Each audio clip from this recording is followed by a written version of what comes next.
안녕하십니까.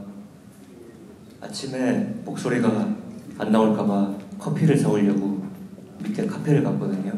아메리카노 한 잔 먹는데 20분 기다린다고 해가지고 카페인 없이 시작하겠습니다. 예, 저는 양영준이라고 하고요. 흔히 말하는 약간 재외동포 같은 겁니다. 고등학교 때까지 한국이고 그 다음은 계속 이제 일본, 학부, 대학원 다 일본이고요. 그래서 국적은 한국인데 한국에서 물건을 사면은 면세 처리가 되는 약간 좀 재밌는 인생을 살고 있고, 오늘 드릴 내용은 고투접해 실전 로드맵이라고 좀 거창하게 말은 하긴 했는데, 여러분 일본에 대해서 어떤 이미지 갖고 계시는지가 좀 궁금해요. 왜냐면은 일본은 좀 어느 나라나 다 유니크함이 있겠지만 굉장히 재밌는 나라입니다. 이제 정량적인 거는 이제 요구를 하는데 결정적인 트리거는 약간 한국처럼 이제 정성적인 부분에서 그 트리거가 당겨지는 경우가 좀 많은 그런 나라예요. 근데 한국은 이제 예를 들어서 술을 먹고 이제 마음을 터놓고 하면은 이제 서로가 이제 파트너십을 맺을 준비가 되었다, 약간 이런 게 되는 그런 나라인데, 예를 들어서 여기 가천대학교의 훌륭한 교수님들과 다들 바빠서 오늘 술을 못 먹겠지만 오늘 밤에 술을 먹고 엄청 친해졌다, 형 동생이 됐다 그러면은 다음에 봬도 이제 친하게 인사드릴 수가 있는데, 일본은 다음에 봐도 둘 다 깍듯하게 인사를 하고 그날은 그날, 그 다음 날은 그 다음 날, 서로 다른 날로 이제 타임라인이 흘러가는 거죠. 이런 날들을 이제 꽤 많이 겹쳐서 진행하다 보면은 어느 순간 상대방이 먼저 마음을 여는 약간 그런 구조가 되어서 그런 부분들이 좀 어렵지 않나라는 생각이 들고요. 그래서 제일 먼저 드릴 말씀은 이제 한국처럼 뭐 일본에 진출을 하고 싶은데 6개월 내에 뭐 승부를 보겠다 이런 마음을 가지셨으면은 좀 어렵지 않을까라는 생각이 들고요. 그래서 뭐 네거티브한 얘기는 아니고 그냥 현실적으로 헤비하고 학생 창업가분들을 대상으로 하는 강의니까, 아무래도 스타트업은 세 가지가 없지 않습니까? 시간이 없고 돈이 없고 인력이 없고. 그런데 이 세 가지가 아무래도 다른 건 모르겠고요. 시간이 제일 많이 걸리는 마켓 중에 하나가 일본이라고 생각을 하면서 간단하게 말씀을 드려보겠습니다. 지금 2025년인데 최근 3년간 데이터로 일본의 현지 법인을 설립하면서 진출한 한국 기업이 몇 개나 될 것 같습니까? 예를 들어서 한 분만 용기를 내어서 저한테 도움을 주십시오. 100개요? 조금 더 많습니다. 2022년에 157개, 2023년에 220개, 2024년에 174개가 법인을 설립하면서 진출했습니다. 코트라 데이터 기준이고요. 근데 앞으로 돌아가 보면은 이게 법인을 설립하면서 진출한 개수라는 거잖아요.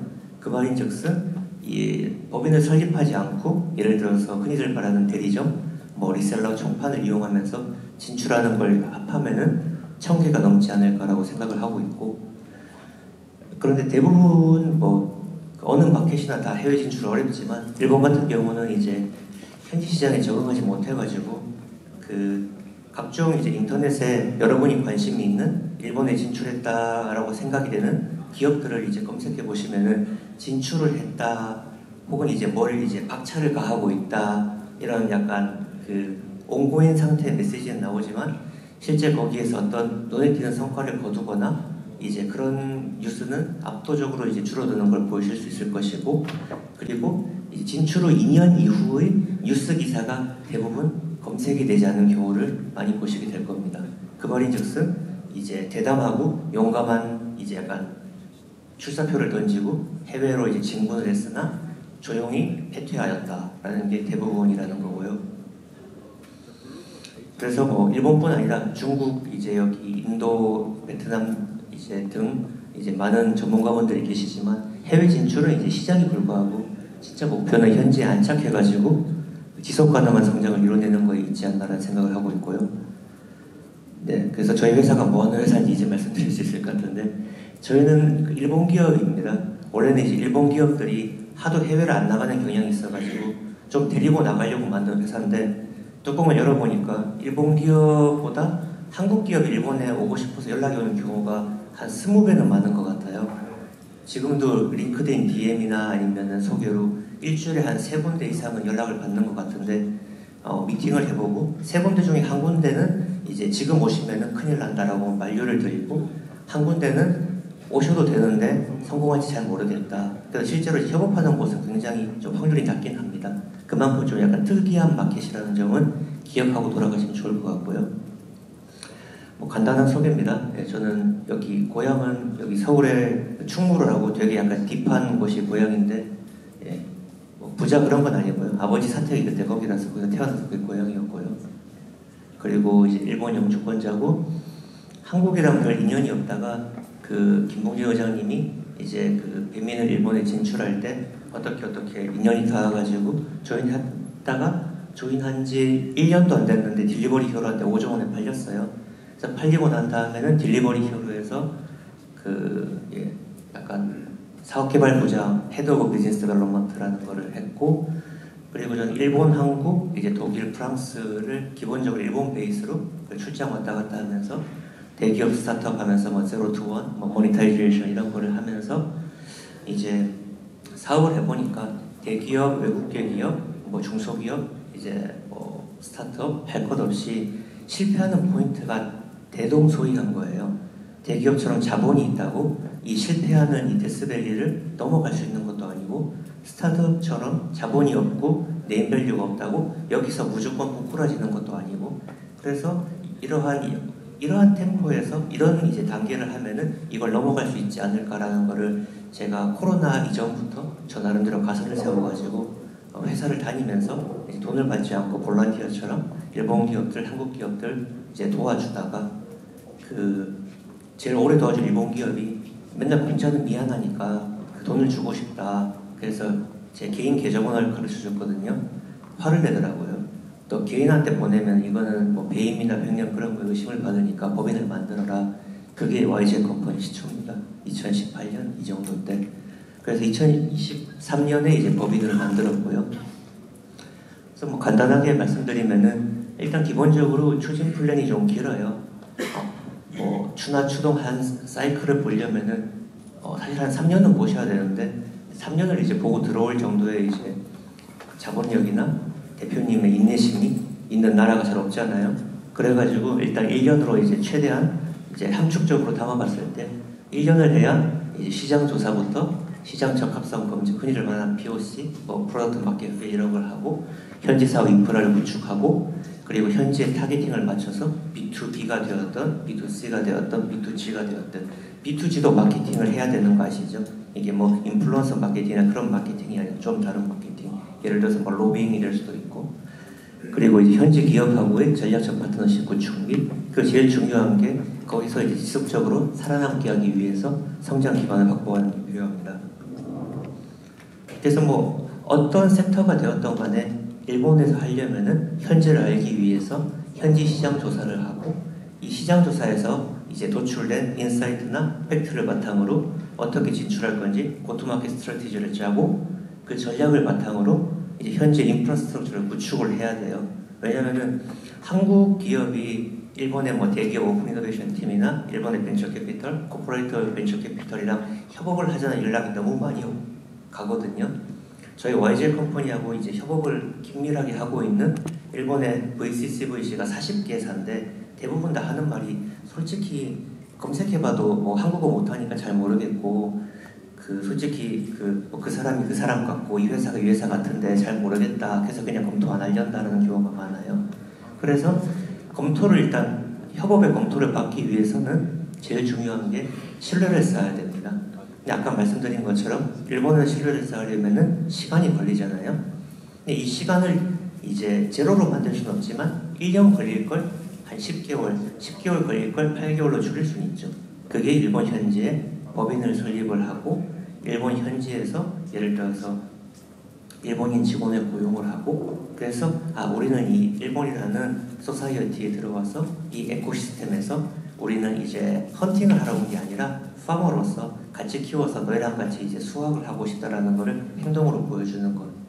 그런 의미로 저는 일본 법인 설립이 중요하다고 생각을 하고 있고 많은 이야기를 드리고 있는 약간 그런 상태고요. 그 다음에 뭐 페이먼트 솔루션이나 이제 그 하이어링이나 이런 걸 거쳐서 이제 타깃 시장에 맞춘 이제 GTM 전략을 실행하고, 그리고 가장 중요한 것 중에 하나인 현지 파트너십, 그리고 이제 서비스를 현지에 맞춰서 개선해 나가는 것들. 그래서 현지 시장 조사라고 하시면은 대부분의 한국 기업들이 이제 아무래도 비용을 아끼기 위해서 뭐 일본어를 아는 친구 혹은 이제 인턴을 고용해가지고 이제 뭐 구글링 시켜가지고 현지 조사했다라고 하는데, 엄밀히 말하면 그는 현지 조사라고 말하기 어려운 것 같아요. 이제 현지 조사는 이제 저희가 생각하는 거는 시장을 이해하기 위해서 하는 거니까 데스크 리서치는 당연히 해야 되는데, 그 데스크 리서치라면 보통 두 가지잖아요. 누군가의 바이어스가 들어간 이제 논문이 아닌 의견이 올라오거나, 근데 논문이 이런 걸로 의견이 올라오는 건 이미 그 시대의 트렌드의 그 흐름에서 뒤쳐졌기 때문에 타이밍이 안 맞고, 그러면 어떻게 하냐고 하면은 현지에서의 실제 잠재 고객이 어떤 니즈를 갖고 있는지, 예를 들어서 잠재 경쟁사의 분을 찾아가지고 이제 저희는 인터뷰를 한다든지, 아니면은 잠재적인 고객한테 이제 저희가 뭐 일본은 아마존을 많이 쓰니까 아마존 상품권 같은 거를 주면서, 예를 들어서 아마존 상품권 뭐 5만 원 꽤 크잖아요. 이런 걸 주면서 이제 설문조사를 부탁하는 거죠. 정성스럽게 만들어서 객관식과 주관식이 한 7대3 정도 되어 있는. 일본이 좋은 게 받은 거는 반드시 갚아야 한다고 생각하는 살짝 그런 국민성이 있어요. 그런 부분들은 이쪽에서 보통 이런 걸 부탁할 때 한 명당 뭐 예를 들어서 스타벅스 쿠폰 10,000원, 20,000원인데 보통 그게 예상하는 예상치잖아요. 근데 저희는 뭐 저희의 비용을 좀 적게 받더라도 뭐 5,000원, 그러니까 5만 원 정도 드리면 상대방이 이렇게 많이 받아도 돼요? 이러면은 괜찮습니다. 잘 부탁드립니다. 이러면은 저희가 내보내는 무언의 압력에 눌려서 잘해주시게 됩니다. 그래서 이렇게 조사의 인사이트를 고토마켓 전략에 반영하는 거죠. 예를 들어서 B2B, B2C 둘 다 한국에서 하고 있고 한국에서 레퍼런스가 둘 다 있는데, 일본에 갈 때는 이 결과를 봤을 때 일단 B2B로 가서 현지에서 POC를 통해서 작은 레퍼런스라도 하나 만들고, 이걸 토대로 일본의 대기업의 오픈 이노베이션 팀이나 연계를 해가지고 거기하고 실적을 만들면서 뭐 가능하면 그쪽으로부터 전략적 투자들을 유치해서, 그래서 일본에서 어느 정도 그 일본어로 검색해도 이 레퍼런스가 쌓이게 됐을 정도의 B2C로 마켓을 확장해야 되기 때문에 투자를 우리가 받을 거고, 이 투자를 받았을 때 일본에서 우리가 이만큼을 쓸 거니까 야 일본 VC, CVC 너네들도 관심을 좀 보여주면 어떻겠니? 이런 스토리 라인도 같이 짜면은 나중에 투자받을 때 도움이 되겠죠. 이거는 POC는 뭐 여기 전문가분들 너무 많으셔서 좀 약간 부끄럽긴 한데, 이제 같은 한국인끼리 한국어로 이야기를 해도 이제 그 same on the face 잘 안 되잖아요. 이제 여기까지 해줄 줄 알았는데 왜 여기서 멈춰요? 라던가 약간 좀 그런 부분이 있기 때문에, 그래서 POC 같은 거 할 때는 뭐 저희 회사뿐 아니라 어디하고 하시더라도 원하시는 바가 무엇인지 명확하게, 절대 전화 이런 거 하지 마시고 이메일이나 혹은 이제 뭐 메시지가 되었든 아무튼 잘 지워지지 않고 보존되는 그런 약간 그 명문화된 그런 걸로 남겨두시기 바랍니다. 저는 일본에 오시는 한국 분들한테 말씀드리는 게 되게 약간 비즈니스 매너 두 가지인데, 이건 팁이니까 알고 가세요. 이메일, 지메일, 네이버 이메일 쓰지 마십시오. 기본적으로 다 씹힐 뿐더러 굉장히 프로페셔널하지 못하다고 생각이 되고, 그 이후에 메일을 이제 회사 메일로 바꿨다고 하더라도 믿어도 되나 마나 약간 이런 경우가 있습니다. 그래서 회사 메일 일단 창업하시는 분 만드시고, 그리고 두 번째로는 이제 한국은 한 90% 정도 되면은 거의 다 됐다고 생각을 해가지고 다 됐습니다 라고 말을 하잖아요, 본능적으로. 근데 일본인들이 봤을 때는 다 된 게 아니잖아요. 100%가 아니니까. 이게 약간 그 정서와 언어의 차이인데, 근데 약간 이걸 통역을 하시는 분이 다 됐다라고 하면은 진짜 약간 almost 던이 진짜 끝난 걸로 돼버리는 거예요. 던이 돼버리니까. 근데 나중에 뚜껑을 열어보면은 다 안 됐잖아요. 물어보면은 사실 그게 거의 다 돼서 그런 건데, 근데 당신은 다 됐다고 했잖아요. 되게 사소한 건데 이런 것서부터 하나둘씩 여기 단추가 어긋나기 시작하면은 어느 순간부터 흐지부지 되고 잘 안 되게 됩니다. 이런 부분들 좀 조심하면 좋을 것 같아요. 투명한 커뮤니케이션 뒤에도 나올 건데. 그래서 뭐 여기는 마땅한 게 없어가지고 그냥 저희 파트너사들 좀 로고를 넣어놨는데요. 뭐 홍보는 아니고요. 여기 쓰신다고 제가 돈 받는 건 아니에요. 예, 미리 말씀드릴게요. 여기 그 맨 오른쪽 밑에 TMI는 일본의 5대 로펌 중에 한 군데입니다. 한국으로 치면 율촌 같은 곳이고요. 율촌에서 파트너 하던 친한 변호사 형이 여기로 넘어갔어요. 검색해보면 나올 건데. 그래서 여기는 한국법, 일본법인데 5대 로펌이면 한국도 뭐 태평양, 김해장 다 유명하고 비싸잖아요. 근데 한국보다 일본이 30% 쌉니다. 전 깜짝 놀랐거든요. 파트너급 1시간 타임 차시가 한국이 한 80만원? 90만원 전 했던 것 같거든요. 옛날에 태평양 어떤 훌륭하신 분이랑 같이 일할 때. 근데 여기 TMI 파트너급 쓰니까 6만원? 한 60만원 정도 하더라고요. 아무튼 그렇고, 그래서 현지 사업을 인프라를 뭐가 필요하냐면은 이제 뭐 특히 IP 비즈니스 이런 분들은 한국법이 기본적으로 뭐 일본법을 따와서 뭐 광복 후에 만들었다고 하지만 세월이 많이 흘렀고 법이 바뀌었으니까 일단 로펌을 통해 가지고 한국법, 일본법 체크하시고 필요하시면 이제 법무 고문 같은 거 쓰시고 나중에 이제 내용 증명이나 이제 고소를 당하거나 그래가지고 이렇게 일본은 잘 기사화를 시키지는 않습니다만 내부에다 소문이 돕니다. 그러면은 일본에서 사업을 할 수가 없게 돼요. 사실 그래가지고 일본에서 법인만 남겨놓고 껍데기 법인만 있고 사업을 못하는 한국 회사들이 꽤 있습니다. 굉장히 씁쓸한 얘기인데. 그러니까 그 마켓에서 퇴출이 된 거죠. 근데 일본은 그걸 미국처럼 이제 킥아웃이라고 말을 안 하는 거예요. 조용하게 이제. 어떻게 보면 약간 섬나라 문화의 특성일 수도 있고. 예, 그래서 뭐 법인 설립이라던가 법무, 세무, 자문 이런 거 잘 하셔야 되고 스타트업이니까 뭐 이제 돈이 없다고 한국식으로 하다가 이제 나중에 그 세무조사 같은 게 만약에 들어오거나 했을 때 좀 약간 큰일을 당할 수가 있습니다. 그리고 이제 법인 등기를 한국은 위워크 많이 쓰시는데 일본은 위워크가 비싸요. 위워크 신주쿠나 시부야 혹시 가보신 분 계세요? 놀러라도? 아, 저 계시네. 가보신 데가 어디예요? 시부야예요? 신주쿠예요? 신주쿠. 위워크 신주쿠가 한 좌석 자리가 120만원 플러스 10% 세금입니다. 위워크 시부야는 170만원 플러스 세금이에요. 한 명 좌석이. 네. 근데 거기서 이제 예를 들어서 위워크 신주쿠에 있는 당근마켓을 예로 들어보겠습니다. 거기가 지금 방을 확장해가지고 한 20명 방인데 그러면 할인을 좀 받는 거 감안하더라도 인건비 다 빼고 매월 이제 그 일본 오피스 비용만 수천만 원이 나가는 거잖아요. 또 거기에 이제 광열비라던가 여러 가지 청소비라던가 또 다른 게 다 들어갈 거고 수선비라던가. 그래서 위워크에 이제 꼭 이제 고집을 하실 게 아니라면은 여기는 호조회사인데요. 서브코프라는 곳인데 여기도 되게 뭐 노무라 빌딩이라던가 가든 플레이스라던가 각 이제 랜드마크에 있고 근데 여기는 위워크의 30% 가격입니다. 그래서 저렴한 가격을 통해서 하기 때문에 솔직히 초기 진출할 때 그 고급 오피스 딱히 필요 없잖아요. 위워크 시부야 46층이거든요. 야경이 끝내줘요. 근데 그러려고 170만 원 줄 필요가 초기 스타트업한테 있나라는 생각이 들고 그리고 여기도 저희 파트너사인데 여기는 그 중소기업 벤처부 산하에 코리아 스타트업 센터도 들어가 있습니다. 그리고 한국 스타트업도 10개 넘게 들어가 있고 근데 심지어 여기도 의자가 다 허먼밀러거든요. 근데 여기도 위워크보다 쌉니다. 예. 그래서 찾아보면 이런 것들도 있고 예. 저희는 이런 파트너십을 통해 가지고 이제 조금 더 저렴하게 이제 한국 스타트업한테 이제 공급을 해드리고 있고 그리고 중요한 게 일본에서 결제를 하면은 속된 말로 뻥난다라는 얘기를 많이 들었는데 한국의 뭐 토스 페이먼트나 그런 게 일본에서 당연히 결제율, 에러율이 나니까 그런 부분들을 이제 스트라이프 저편이 있으니까 스트라이프나 아니면 일본에서 제일 큰 GMO 같은 곳을 이용하거나 아니면 이제 일본 현지 헤드헌팅 펌 제일 유명한 곳이 리크루트라는 곳이고요. 저희 같은 경우는 저희 독자적으로 링크드인 인재풀을 구축해가지고 지원 드리고 있고 그런데 문제는 일본이 그 채용 수수료가 주니어 기준으로 연봉의 35%입니다.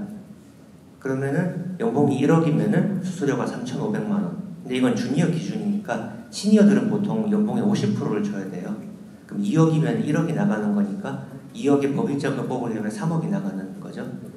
그래서 또 이제 인재를 채용하기 어려우니까 한국 분들이 보통 오셔서 이제 저나 뭐 이제 일본에 오래 산 한국인들한테 야, 너 괜찮은 사람 없냐 물어보는데 근데 또 소개하기 어려운 게 아까 맨 처음에 보시면 2, 3년 이내에 철수하는 경우가 많다고 했잖아요.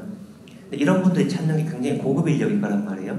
한국어, 일본어를 원활하게 하고 일본 비즈니스를 이해를 하고 한국의 이런 약간 빡빡함, 그 허슬함도 따라오면서 근데 연봉은 안 비쌌으면 좋겠고 로열티도 높았으면 좋겠다. 근데 그런 분들이면 다 이제 뭐 구글, 아마존 아니면은 창업했던가 아니면은 뭐 이제 금융권에 있던가 할 텐데 그런 분들이 연봉을 반토막 내면서 올 수 있는 모티베이션 어떻게 줄 거냐라고 물어보면은 양 대표가 좀 해줘 그러면 저는 이제 어렵겠다라는 말씀을 드리고 그래서 협상이라는 게 뭐 우리는 트럼프가 아니잖아요. 그러니까 모든 걸 다 마음대로 할 수 있는 사람이 아니니까 뭘 주고 뭘 이제 잃을 건지를 정하고 해야 되는데 그걸 이제 그냥 막무가내로 오는 경우는 일본 기업하고 협상할 때도 혹시 이번 이런 태도로 나오면은 어렵겠는데라는 생각이 들면서 제 안에서 약간 그 옐로우 카드가 좀 생기기도 하고 그렇습니다. 그래서 이게 제일 중요한 파트인데요. 현지 파트너십은 한 방에 되지 않습니다. 예를 들어서 뭐 저희도 이제 코트라 제트로 다 협업을 하고 있고 그 코트라 저펜 제트로 코리아 분한테 신세를 많이 지고 있고요.